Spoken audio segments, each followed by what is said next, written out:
Selamat petang.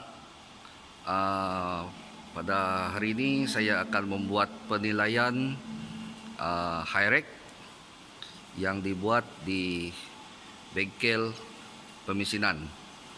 Okey, ini adalah bengkel pemesinan dan saya akan buat Hyrek dan saya akan memilih salah satu mesin yang diguna untuk saya buat Hyrek. Okey. So ini adalah ruang mesin, ruang kerja yang terdapat di bengkel pemesinan.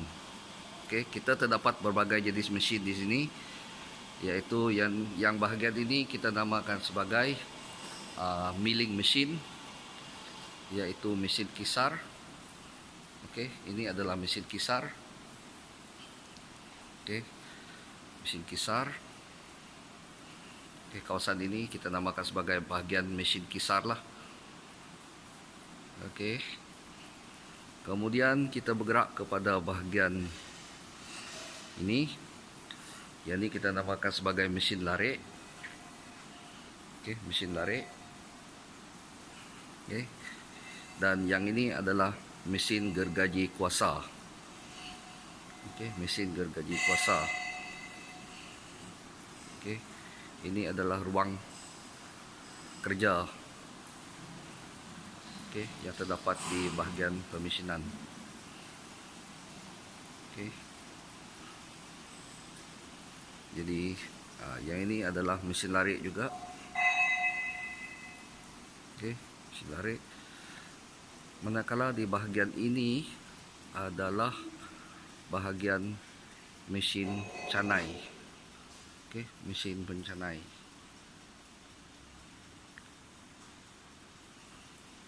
Okey, mesin pencanai. Kemudian saya akan Hyrek yang saya akan buat adalah di bahagian mesin canai. Okey, mesin canai yang ini. Saya akan membuat penilaian Hyrek pada mesin ini.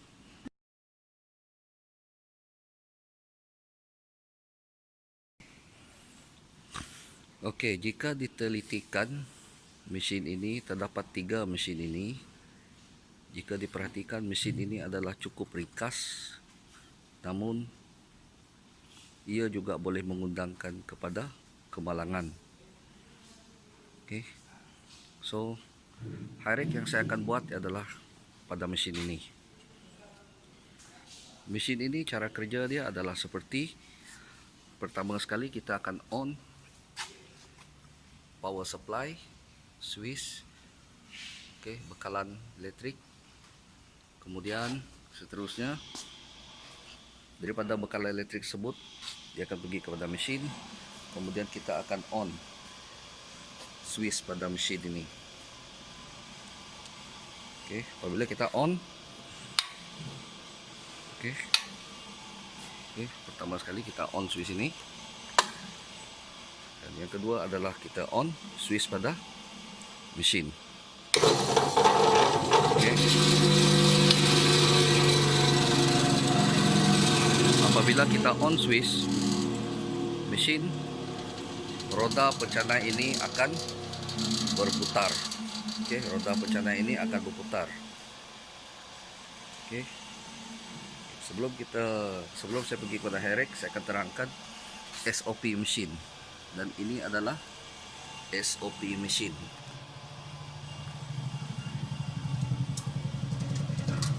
Okay. SOP mesin. SOP sebelum digunakan, semasa digunakan, dan selepas digunakan. Jadi siapa yang mengendalikan mesin ini hendaklah mematuhi SOP yang ditetapkan. Okay. Tujuan mesin ini adalah untuk mencanai logam. Mencanai logam ataupun mencanai besi lah. Okay, mencanai besi. Okay. Konsepnya mudah saja. Okay. Saya akan terang selepas ini. Okey, cara kita mengendalikan mesin ini adalah pertama sekali kita akan on power supply. Kita pergi ke on. Kemudian kita pergi kepada switch mesin, tekan,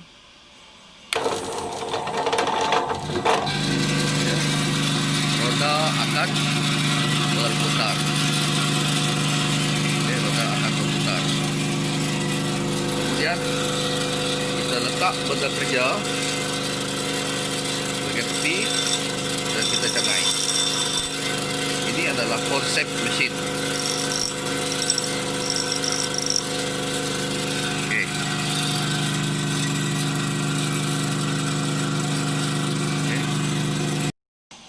Oke. Daripada high rake yang saya dapati pada mesin ini setelah saya membuat high rake, yaitu hazard identification, risk assessment and risk control. Oke, daripada pengamatan saya, daripada kajian saya ini, saya dapati bahwa hazard yang pertama sekali yang kita akan nampak adalah satu, switch kita akan mudah terkena rejatan elektrik semasa menghidupkan bekalan elektrik pada main supply. Kemudian yang kedua adalah pada switch mesin. Itu hazard yang mungkin boleh berlaku. Okey, sekiranya terkena rejatan elektrik. Sekiranya kita on mesin, on switch dengan menggunakan pada keadaan tangan kita basah. Kemudian hazard yang kedua saya dapati adalah semasa kita mencanai, sekiranya kita tidak memegang benda kerja dengan betul, maka benda kerja kita akan terpelantin ataupun terbang. Okey, benda kerja kita akan terpelantin ataupun terbang. Okey.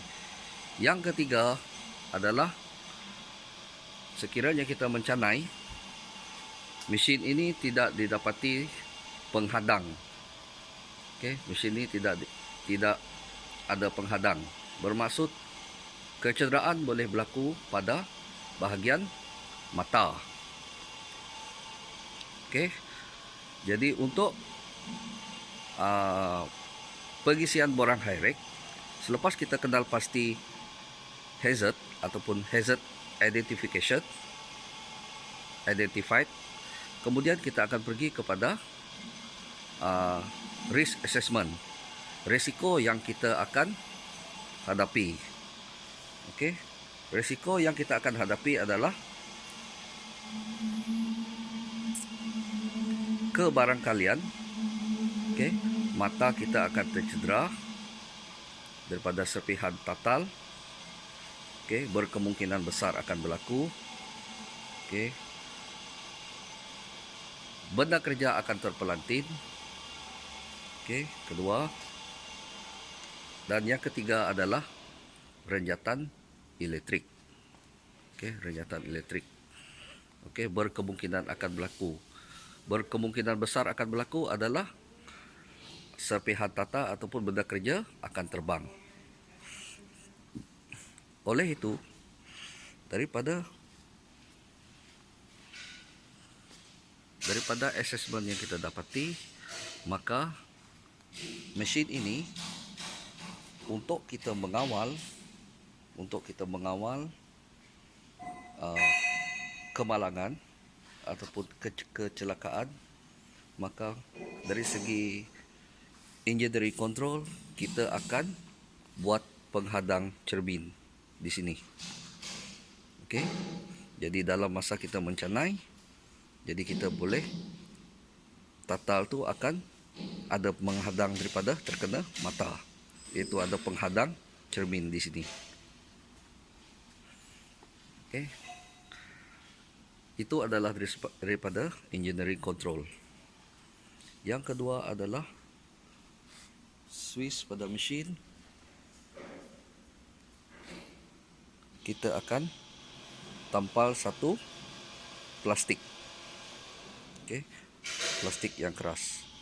Kita akan buat pelindung. Bermaksud switch ini kita akan on, ada satu lapisan plastik akan membungkus. satu lapisan plastik di sini. Kemudian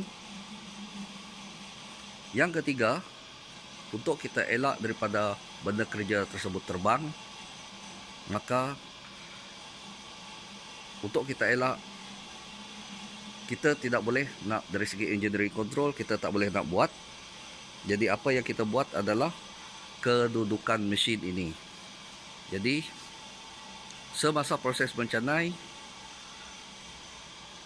mesin ini kedudukan dia adalah di belakang ini, dan pastikan tiada orang lain akan berada di bahagian belakang mesin.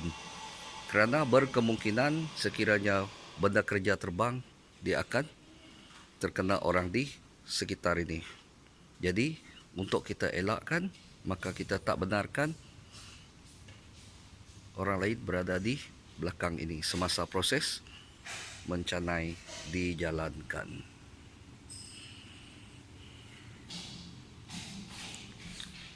Okey, saya rasa itu saja daripada high rake yang saya dapati untuk mesin pencanai.